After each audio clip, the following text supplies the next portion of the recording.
Hello friends, welcome to U की तैयारी।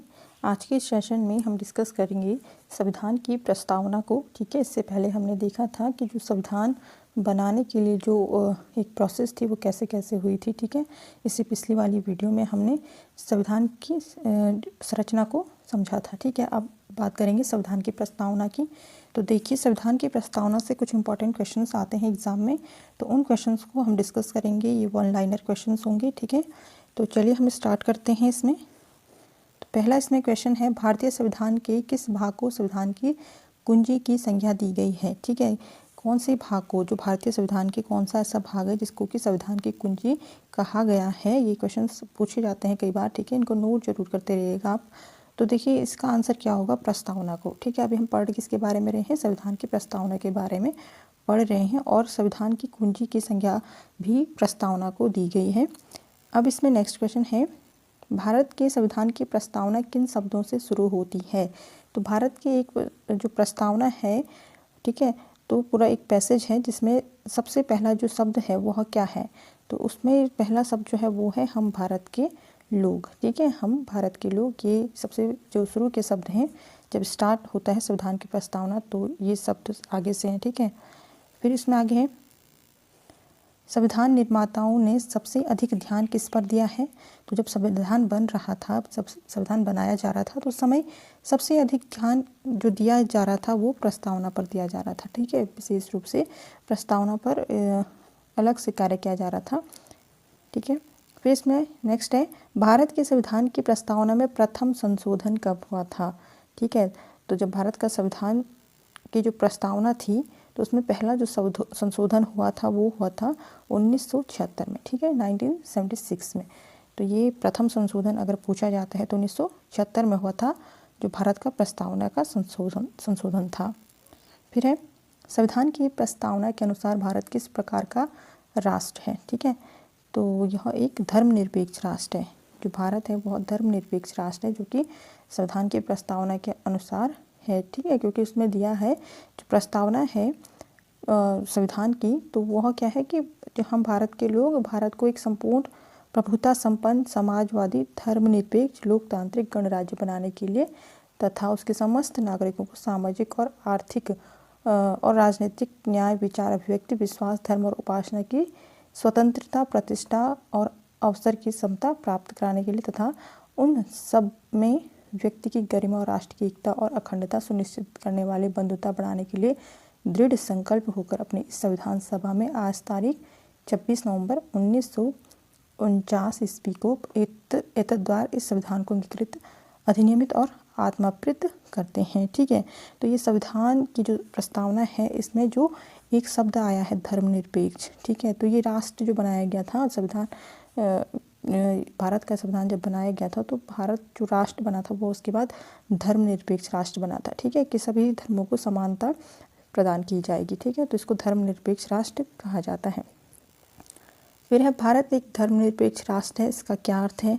अब इसका अर्थ क्या होगा, जो धर्मनिरपेक्ष राष्ट्र है यह किसी निश्चित धर्म का समर्थन नहीं करता है। ठीक है, किसी एक विशेष धर्म को समर्थन नहीं करता, बल्कि जितने भी धर्म हैं भारत में उन सभी धर्मों का बराबर से समर्थन करता है। फिर नेक्स्ट है, भारतीय संविधान के उद्देशिका में परिवर्तन किस संशोधन अधिनियम में किए गए।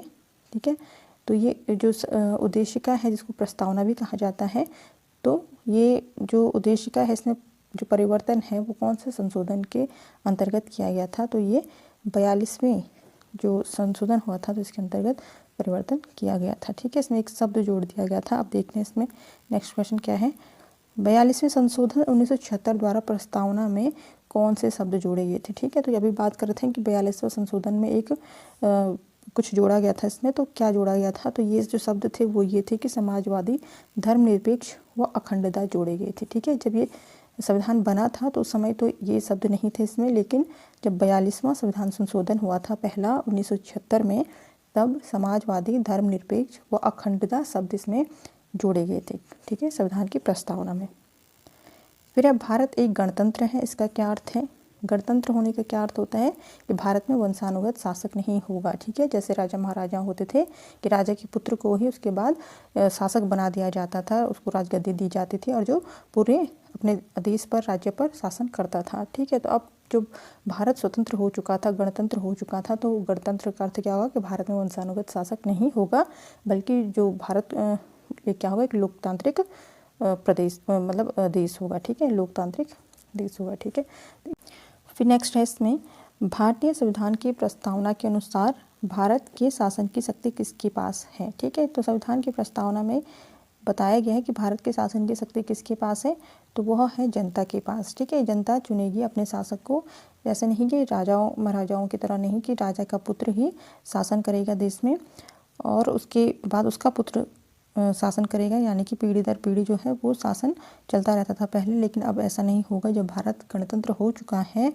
तो जो भारत के शासन की शक्ति होगी वो जनता के पास होगी। जनता स्वयं अपने जो देश का प्रधानमंत्री है उसको चुनने की शक्ति जनता के पास है। ठीक है, अब इसमें नेक्स्ट है संविधान की प्रस्तावना का वह प्रावधान जो सभी नागरिकों को मतदान का अधिकार देता है क्या कहलाता है। ठीक है, मतदान का अधिकार क्या कहलाता है, ये कहलाता है प्रजातंत्र। ठीक है, जिसमें कि प्रजा चुनती है अपने शासक को या अपने प्रधानमंत्री, मुख्यमंत्री, इन सबको। ठीक है, तो जो पूरा सिस्टम जो चलता है उसके अकॉर्डिंग जो प्रजातंत्र है। ठीक है, प्रजातंत्र यानी कि जो जनता है वह अपने आप ही चुनती है। फिर आगे है संविधान की प्रस्तावना में देश को किस नाम से पुकारा गया है। तो संविधान की जो प्रस्तावना है उसमें कहा गया है भारत को इंडिया और भारत। ठीक है, देश को, देश का नाम बोला गया, उसमें इंडिया और भारत कहा गया है। फिर नेक्स्ट इसमें भारतीय संविधान में किस प्रकार के तंत्र को अपनाया गया है, तो लोकतांत्रिक गणतंत्र को अपनाया गया है। ठीक है, फिर है संविधान के किसी भी उपबंध में किस अनुच्छेद के अधीन उद्देश्य का तथा संविधान की मोटी मोटी रूपरेखा के अंतर्गत संशोधन किया जा सकता है, तो यह 368 की। ठीक है, 368 के तहत जो है संविधान के किसी भी उपबंध में जो अनुच्छेद हैं उनके अधीन उद्देश्य का तथा संविधान की जो मोटी मोटी रूपरेखा है उनके अंतर्गत संशोधन किया जा सकता है। अनुच्छेद 368 के अंतर्गत ये बात आती है।